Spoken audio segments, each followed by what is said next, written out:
all. Good morning, everyone. I want to thank the organizers and the judges and everyone.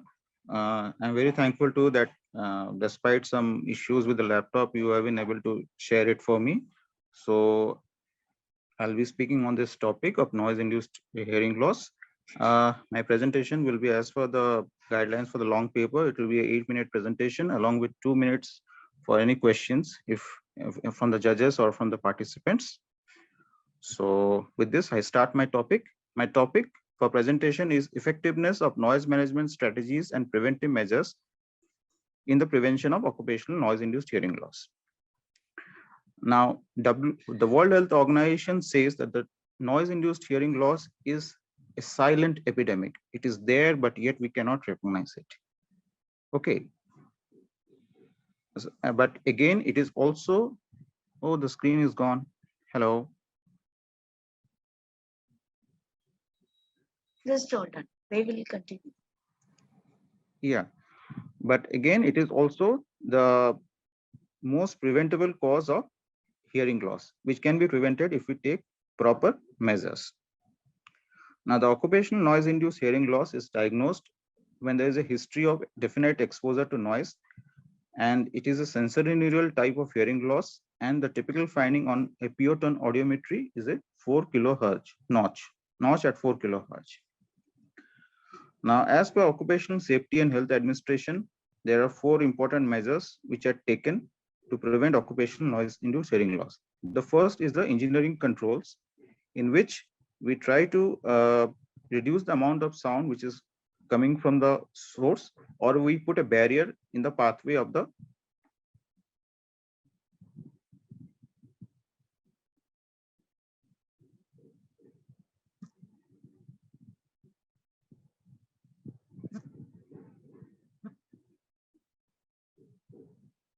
Okay, please share.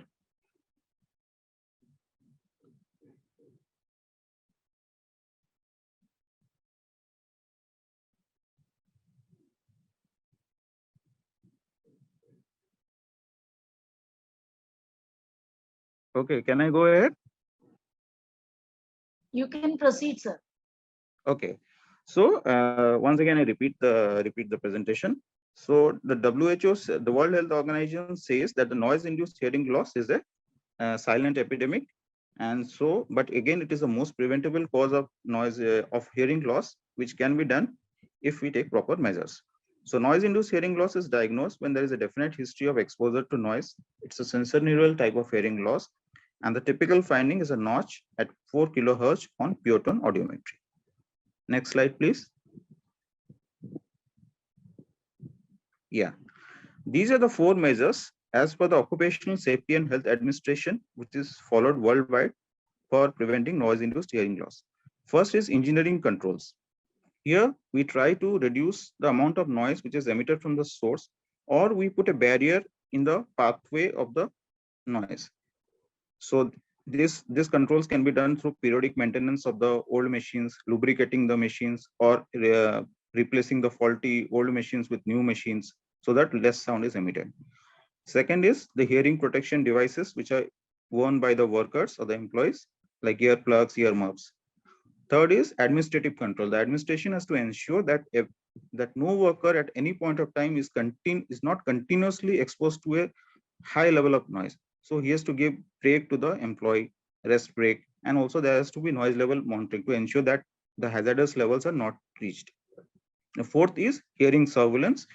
Here we do periodic medical examination through pure tone audiometry and try to detect if any worker has developed hearing loss so that we can take early measures.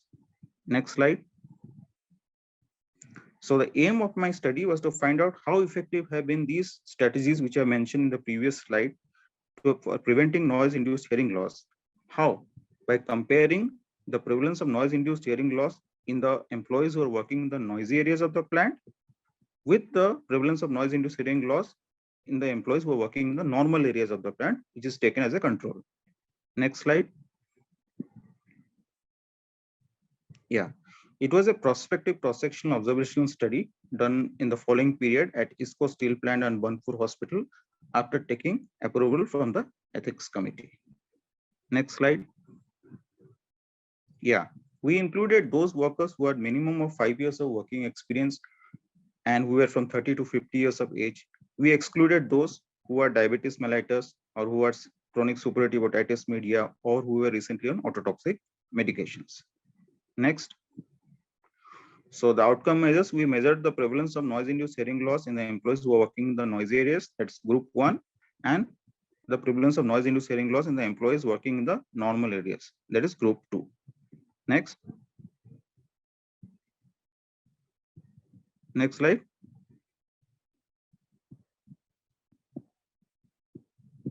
Yeah. So this is a statistical analysis. We have done, you have used chi-square test for analysis and p-value less than 0.05 was taken significant. We included 100 participants in each group, that's group 1 and group 2, and data was analyzed using SPSS software. Next slide.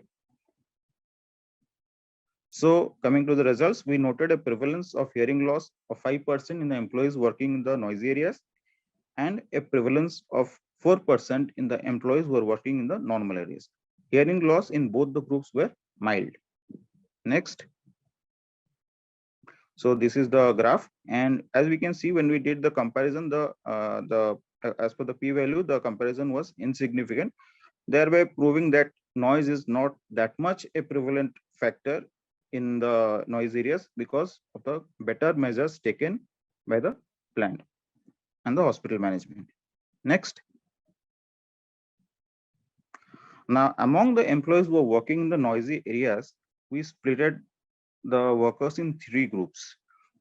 Like those workers who had worked for 5 to 10 years, the prevalence of noise-induced hearing loss was 0%. Those who had worked for 11 to 15 years, the prevalence rate was 3.3%. And those who had worked for more than 15 years, it was 8.8%. Now, why this is happening? I will explain you the reasons one by one. First reason is those work naturally the workers who have worked more, they would have cumulative exposure of noises more. So definitely they have a higher chance of getting hearing loss. Second point, recently our plant has been modernized and a lot of new equipment has come. The faulty equipment has been replaced. So the workers who have got recruited presently, they had a better working condition as far as noise is concerned as compared to the previous group of those who are the older group of workers who have worked in the manual plant, the fully manual plant, so where the exposure to noise was more. Third point is now the workers who are getting recruited, they have a awareness about occupational safety and all these things. So they know they are vigilant. They know they're working in a hazardous area, so they have to take precautions, which was not so. The awareness level was less in the older group of workers. And another point is like now, even since 2006-7, the National Program of Deafness has come into action, and even as a medical community, we doctors have become aware. The pure tone audiometry is done regularly, but that was not so the case in the older group of workers. So these are the factors which have contributed to the more hearing loss in the employees who worked in the noisy areas for longer duration as compared to who have worked for less duration. Next slide. So here the comparison we did, it was significant. So definitely those who have worked for more the years of employment, there's a relation with hearing loss. In addition to that, the better measures have been taken in the present as compared to the past. Next.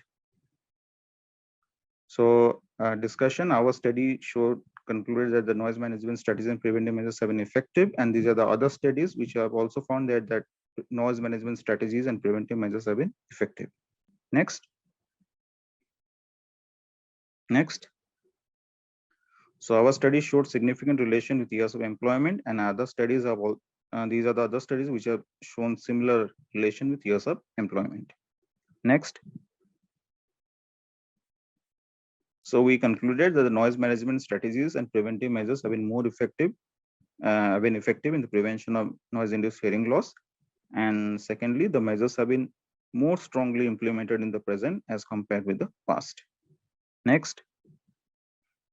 The limitations of the study was it was a small size sample study and the duration of study is short. So we need to do a study which will be have longer duration in the future. The sample size should be more and it will even cover the specific, then we need to do it in different areas of the plant so that we can have more accurate data. Next. So the take home message is prevention is always better than cure. So precautionary measures and periodic medical health checkups are important, which we are doing in our plan.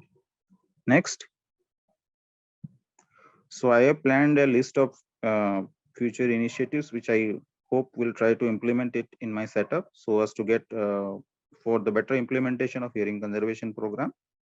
First is health education of the employees who are working in the plant regarding the importance of using hearing protection device.